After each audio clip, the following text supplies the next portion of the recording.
Dans cette vidéo, nous allons voir comment calculer un angle à l'aide des formules de trigonométrie dans un triangle rectangle. Vous avez ici un rappel des formules de trigonométrie qui vont nous être utiles dans les exercices ci-dessous. Commençons par un premier exemple. Dans ce triangle ici ABC, on cherche à calculer la mesure de l'angle ACB. On connaît deux longueurs. On va donc pouvoir utiliser les formules de trigonométrie. Je commence par préciser que je suis dans un triangle rectangle, puisque sinon je ne pourrais pas utiliser mes formules de trigonométrie. Donc dans le triangle ABC, rectangle en A.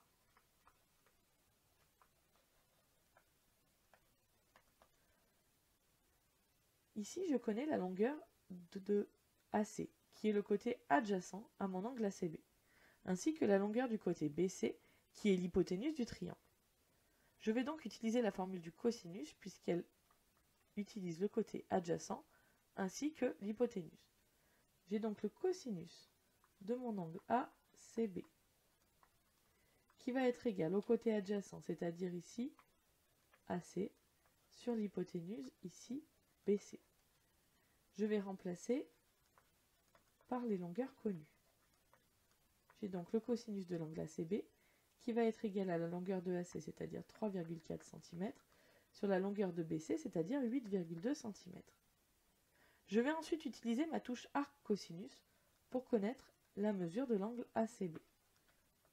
Vous trouverez cette touche sur vos calculatrices. J'ai donc l'angle ACB qui est égal à l'arc cosinus de 3,4 sur 8,2, ce qui me donne environ 66, soit 66 degrés. Continuons avec un autre exemple. Dans le triangle DFE ici, rectangle en D. Je commence par préciser cela pour pouvoir utiliser mes formules de trigonométrie. Donc dans le triangle DFE, rectangle en D. Cette fois, je cherche à calculer la mesure de l'angle DFE et je connais la longueur de DF qui est son côté adjacent ainsi que la longueur de DE qui est son côté opposé. Je vais donc utiliser ici la formule de la tangente. J'ai donc la tangente de l'angle DFE qui est égale au côté opposé, c'est-à-dire DE, sur le côté adjacent, c'est-à-dire DF. Je vais remplacer les valeurs connues. J'ai donc DE qui était égal à 5,6 cm et DF à 4,9.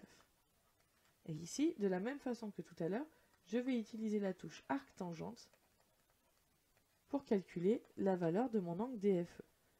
J'ai donc l'angle DFE qui est égal à arc-tangente de 5,6 sur 4,9, ce qui me donne environ 49, soit 49 degrés.